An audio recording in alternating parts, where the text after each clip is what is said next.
அளவற்ற அருளாளனும் நிகரற்ற அன்புடையோனுமாகிய எல்லாம் வல்ல அல்லாஹுவின் பெயரால் துவங்குகிறேன்.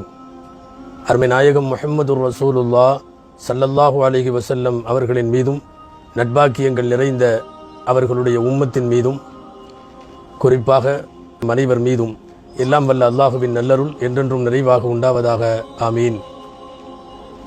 அல்லாஹுவின் பேரருளால் அல்லாஹுவின் மாதம் என்று அழைக்கப்படுகிற சங்கைக்குரிய முஹர்ரம் மாதத்தினுடைய சரித்திர முக்கியத்துவம் வாய்ந்த நிகழ்வுகளை எல்லாம் உள்ளடக்கிய ஆஷூரா நாளை உலகமெல்லாம் கொண்டாட்டங்களால் அல்லாமல் இபாதத்துகளால் அதை அலங்கரித்துக் கொண்டிருக்கிறார்கள் உலக முஸ்லிம்கள்.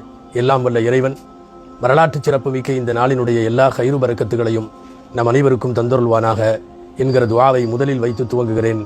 ஆஷூரா மகிழ்ச்சியான நாளா அல்லது துக்கமான நாளா என்று பலருக்கு சந்தேகம் இருக்கக்கூடும். காரணம், இந்த உம்மத்திலே ஒரு கூட்டம் இந்த ஆஷூரா நாளை, ஏன் அதை ஒட்டிய நாட்களை எல்லாம் துக்கமாக கருதி கொண்டு முகத்திலும் நெஞ்சிலும் அடித்துக்கொண்டு ஆயுதங்களால் தாங்களே தாக்கிக் கொண்டு ஒரு மோசமான துக்க தினத்தை அனுஷ்டிப்பது போன்று ஆஷூராவை கொண்டாடி வருகிற இச்சூழலில் ஆஷூரா நல்ல நாளா கெட்ட நாளா, ஆஷூரா மகிழ்ச்சியான நாளா துக்க நாளா என்று பலருக்கும் சந்தேகம் வரலாம். ஆனால் ஆதம் அலைஹிஸ்ஸலாம் தொடங்கி ஹஜ்ரத் முஹம்மது ஸல்லல்லாஹு அலைஹி வஸல்லம் வரையிலான இந்த நீண்ட காலத்தினுடைய இடைவெளியில் பல்வேறு விதமான நன்மைகள் நடந்த நாளாய் ஆஷூரா நாள் இருக்கிறது. உங்களுக்கெல்லாம் தெரிந்த செய்தி என்பதால் நான் வேகமாக கடந்து செல்லுகிறேன். ஆதம் அலைஹிஸ்ஸலாமினுடைய தௌபா ஒப்புக்கொள்ளப்பட்டதால் இது மகிழ்ச்சிக்குரிய நாளாக தெரிகிறது. நூஹ் அலைஹிஸ்ஸலாத்தினுடைய கப்பல் ஒரு வழியாய் மக்களோடு இறக்கிவிடப்பட்டதால் அல்லாஹ் அவர்களை காப்பாற்றியதால் மகிழ்ச்சி நாளாகவே காணப்படுகிறது. நெருப்பு குண்டத்திலிருந்து இப்ராஹிம் அலைஹிஸ்ஸலாம் பாதுகாக்கப்பட்டதால் மகிழ்ச்சிக்குரிய நாளாகவே ஆஷூரா தெரிகிறது. நீண்ட காலம் பிரிந்திருந்த யாக்கூப் அலைஹிஸ்ஸலாம் அவர்களை அவர்களுடைய மக்களோடு சேர்த்து வைத்த நன்னாளாய் இருப்பதால் ஆஷூரா நல்ல நாளாகவே தெரிகிறது. 18 ஆண்டு காலம் நோய்வாய்ப்பட்ட அய்யூப் அலைஹிஸ்ஸலாமினுடைய நோய்களுக்கு ஷிஃபா கிடைத்த நாள் என்கிற கோணத்திலே பார்க்கிற போதும் இது மகிழ்ச்சிக்குரிய நாளாகவே தெரிகிறது.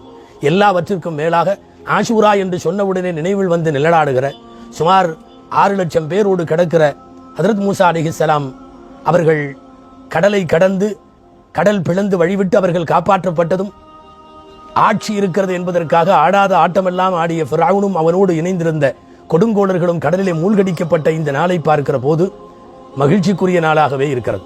எனவே ஆதம் அலைஹிஸ்ஸலாம் தொடங்கி அனைத்து நபிமார்களின் வாழ்விலும் ஏதேனும் ஒரு நன்மை நடந்த நாளாய் ஆஷூரா இருக்கிறது.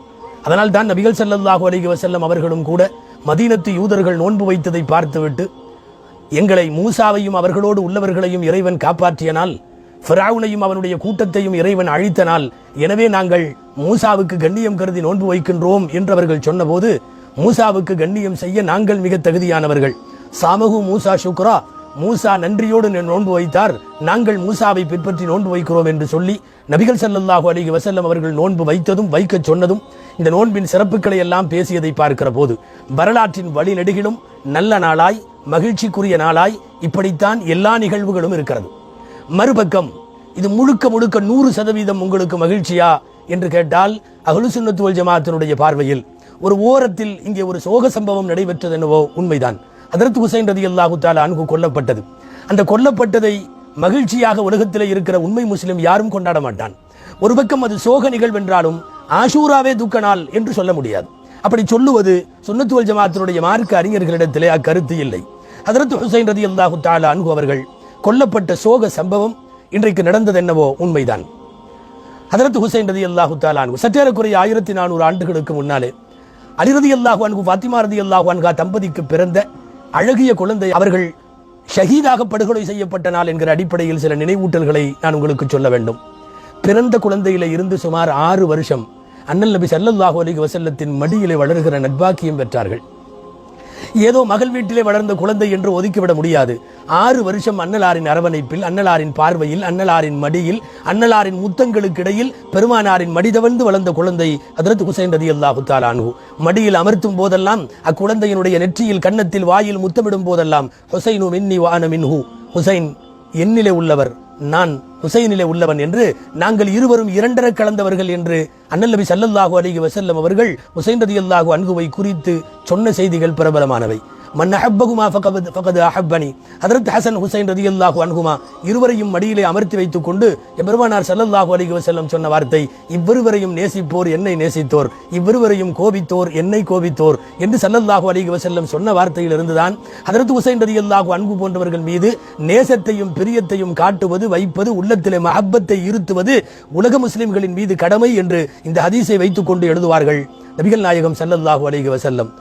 வாழ்க்கையில் அதைவிட வேறென்ன பாக்கியம் வேண்டும்? மெம்பரிலே அமர்ந்து குத்துபா கொடுக்கிற போது நபி ஸல்லல்லாஹு அலைஹி வஸல்லம் இந்த திருப்பேர குழந்தையை பக்கத்திலே அமர வைத்துக் கொண்டு அன்றைக்கு கூடியிருந்த 100 சஹாபாக்களுக்கு இடையிலே ஸல்லல்லாஹு அலைஹி வஸல்லம் உரை நிகழ்த்தினார்கள்.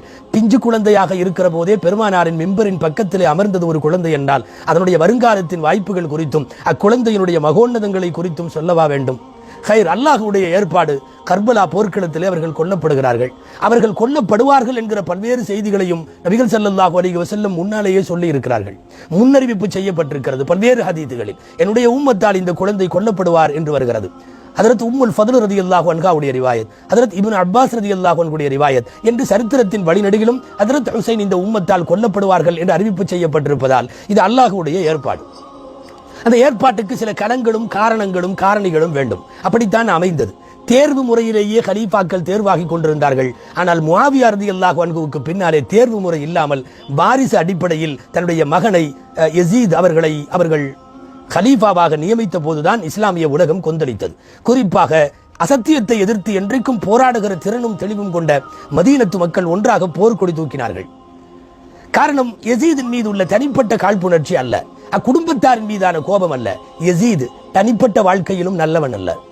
யஸீத் தனிப்பட்ட வாழ்க்கையிலேயும் சொல்லத்தகுந்த யோக்கியங்கள் நிறைந்த வாழ்க்கை வாழவில்லை என்பதால் யஸீதிற்கு கடுமையான ஆட்சேபனைகள் நடந்தது.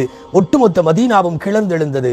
ஹுசைன் ரலியல்லாஹு அன்ஹு தலைமையேற்றார்கள். நான் கூஃபாவை நோக்கி போகிறேன் என்று கிளம்பிய போது உங்களுக்கெல்லாம் தெரியும், தடுத்தவர்கள் பெரும் சஹாபாக்கள். அன்றைக்கு இருந்த இப்னு அப்பாஸ் ரலியல்லாஹு அன்ஹு போக வேண்டாம் என்றார்கள்.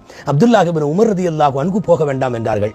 மிகப்பெரிய இஸ்லாமிய கவிஞராக அன்றைக்கு அறியப்பட்ட ஷாயிர் ஃபரஸ்தத் என்பவர் கவிஞர் ஹுசைன் ரலியல்லாஹு அன்ஹு புறப்பட்ட வாகனத்திற்கு முன்னாலே குறுக்கே படுத்துக் கொண்டு, மரணவாடை எனக்கு தெற்கிலிருந்து கூஃபாவிலிருந்து வீசுகிறது, நீங்கள் போக வேண்டாம் என்று எல்லாம் தடுத்தும் கூட ஹுசைன் ரலியல்லாஹு அன்ஹு தீவிர அரசியலில் கால் வைத்து விட்டதால் பின்வாங்க முடியவில்லை என்பது மட்டுமல்ல, அல்லாஹ்வுடைய ஏற்பாடு அவர்களை அங்கே இழுத்து கொண்டு போகிறது என்றுதான் சொல்ல வேண்டும். பக்தாதிற்கு தெற்கே இருக்கின்ற ஒரு சிறிய பாலைவனத்தினுடைய பகுதி, நீர் இல்லாத பகுதி, மனிதர்கள் வாழ்வதற்கு அவ்வளவாய் தகுதியற்ற பூமி அது, கர்பலா பூமி. அந்த இடத்திற்கு வந்ததற்கு பிறகு யஸீதின் ஆட்களுக்கும் இவர்களுக்கும் நடந்த போர் உங்களுக்கு தெரியும். 9, 10, 2 நாட்கள் கர்பலாவிலே தங்கியிருந்த ஹஜ்ரத் ஹுசைன் ரலியல்லாஹு அன்ஹு அவர்களிடம் யஸீத் மிகவும் கொடூர சித்தம் கொண்ட உபைதுல்லாஹ் இப்னு ஜியாத் என்பவனை கவர்னராக நியமித்து அவனுடைய படையையும் அனுப்பி வைத்து ஒரு வழியாய் ஹுசைன் ரலியல்லாஹு அன்ஹுவை கொல்ல முடிவெடுத்தார்கள். வெறும் 80 பேரை மட்டும் வைத்துக் கொண்டிருக்கிற ஹுசைன் ரலியல்லாஹு அன்ஹுவின் படை எங்கே? பல்லாயிரம் பேர் திரண்டிருக்கிற யஸீதினுடைய படை எங்கே? எனவே வரிசையாய் போர்க்களம் ஆரம்பமானது. ரசூலுல்லாஹி ஸல்லல்லாஹு அலைஹி வஸல்லத்தினுடைய தவத்திரு பேர குழந்தையான குழந்தைக்கு தண்ணீர் கூட தர மறுத்தார்கள். ஏறத்தாழ 17 பேர் பெருமான் ஸல்லல்லாஹு அலைஹி வஸல்லத்தினுடைய அஹ்ல பைத்துகளே கொல்லப்பட்டார்கள். ரசூலுல்லாஹ்வினுடைய அஹ்ல பைத்துகளை நேசிப்பது உலகத்தில் இருக்கிற முஸ்லிம்களின் மீதெல்லாம் தார்மீக கடமை. அந்த அஹ்ல பைத்துகள் 17 பேரை படி கொடுத்ததற்கு பிறகு ஹஜ்ரத் ஹுசைன் ரலியல்லாஹு அன்ஹு 13 அம்புகளை உடலிலே தாங்கிய வரைக்கும் உயிரோடு இருந்து அவர்கள் ஷஹீதானார்கள். குதில இமாமன் வ ஷஹீதன் வ மதுலூமன், ஒரு பெருந்தலைவராய் கொல்லப்பட்டார்கள், ஷஹீதாய் கொல்லப்பட்டார்கள், அநியாயமாய் அக்கிரமாய் கொல்லப்பட்டார்கள். போர்க்களத்தினுடைய பல்வேறு தந்திரங்களை எழுதக்கூடிய வரலாற்று ஆசிரியர்கள் கூட சொல்லுவார்கள், யுத்தகலத்தினுடைய வரலாற்றில் 13 அம்புகள் பட்டதற்கு பின்னாலும் கூட ஒருவர் தொடர்ந்து போர்க்களத்திலே இயங்கிக் கொண்டிருந்தார் என்கிற வரலாறு ஹுசைன் ரலியல்லாஹு அன்ஹு அவர்களுக்கு மட்டுமே சொந்தம். சுருங்க சொன்னால் அல்லாஹ்வின் சாபம் ஹுசைன் ரலியல்லாஹு அன்ஹுவை கொன்றவர்கள் மீது உண்டாகட்டும். கொன்றவர்கள் மட்டுமல்ல, அப்படி கொல்லப்பட்டதை பொருந்தி கொண்டவர்கள் மீது உண்டாகட்டும். இதற்கு சைகனை செய்தவர்கள் மீது உண்டாகட்டும். இதற்கு ஆள் அனுப்பியவர்கள் மீது உண்டாகட்டும். மொத்தத்தில் ஹுசைன் ரலியல்லாஹு அன்ஹுவுடைய இரத்தத்தோடு சம்பந்தப்பட்ட அத்தனை பேரின் மீதும் அல்லாஹ்வுடைய சாபம் உண்டாகட்டும். இதில் எந்த சந்தேகமும் இல்லை. யஸீத் இன்றைக்கு வரையும் வரலாற்றில் மிக மோசமான ஒரு நபராய் சித்தரிக்கப்படுவதற்கு பின்னாலே 2 முக்கியமான காரணங்களை எழுதுவார்கள் வரலாற்றாசிரியர்கள். ஒன்று ஹுசைன் ரலியல்லாஹு அன்ஹுவுடைய படுகொலை, இன்னொன்று யாருமே படையெடுக்காத மதீனாவின் மீது வரலாற்று காலத்தில் அவன் மட்டுமே படையெடுத்தான். ஒரு 3 நாட்கள் மதீனாவிலே கொள்ளையடித்து மதீனாவிலே ஆண்கள் பெண்களை எல்லாம் துவம்சம் செய்து போர்க்கள கலவர பூமியாக மதீனாவை மாற்றினான். ஒரு ஹதீஸில் ஸல்லல்லாஹு அலைஹி வஸல்லம் சொல்லுவார்களே, மதீனாவுக்கு கேடு நினைப்பவன் உப்பு தண்ணீரிலே கரைந்து போவது போல போய்விடுவான் என்று. இந்த மோசமான மாபாதக செயலை கையில் எடுத்தவன் என்கிற காரணத்தால் யசீது மோசமானவன். இன்னமும் கூட பிரபல சரித்திர ஆசிரியர் திருக்குர்ஆன் விரிவுரையாளர் அல்லாமா இப்னு கதீர் ரஹ்மத்துல்லாஹி அலைஹி அவர்கள் ஹுசைன் ரலியல்லாஹு அன்ஹு அவர்களை கொன்ற யசீதை பற்றி தரந்தாழ்ந்த வார்த்தைகளிலே எழுதுகிறார்கள். ஃபர்லாக்கப்பட்ட தொழுகைகளை கூட தொழக்கூடியவன் அல்ல என்று எழுதுகிறார்கள். தன்னுடைய மனோ இச்சையால் சில அத்துமீறிய வேலைகளை செய்தான் என்று விரிவாக கூறுவதை தவிர்த்துவிட்டு ஒரே வரியில் அதை அடையாளப்படுத்துகிறார்கள் அல்லாமா இப்னு கதீர் ரஹ்மத்துல்லாஹி அலைஹி. அன்பிற்குரியவர்களே, சுருக்கமாய் விஷயம் இதுதான். ஆஷூரா, ஹுசைன் ரலியல்லாஹு அன்ஹு கொல்லப்பட்ட துக்கம் உலக முஸ்லிம்களின் இதயத்தில் அவர்களின் தொண்டையில் அந்த துக்க மேலீடு அடைத்தாலும் இந்த நாள் துக்க நாள் அல்ல. வரலாற்று காலத்தில் நிறைய நன்மைக்குரிய செயல்களை இறைவன் இங்கே செய்த காரணத்தால் இந்த நாள் துக்க நாள் அல்ல. நிறைய நபிமார்களின் வாழ்க்கையிலே விடியலை திறந்து வைத்திருக்கக்கூடிய நாள் என்பதால் ஒரு பக்கம் இது மகிழ்ச்சியாய் தெரிகிறது, மறுபக்கம் துக்கமாய் தெரிகிறது. அஹ்லு சுன்னாவுடைய மார்க்கறிஞர்கள் ஆஷூராவுடைய நாளை அது மகிழ்வும் அல்ல துக்கமும் அல்ல, ரெண்டையும் செய்ய வேண்டாம், நோன்பு மாத்திரம் வைத்து துவா செய்யுங்கள் என்றே நமக்கு சொல்லுகிறார்கள்.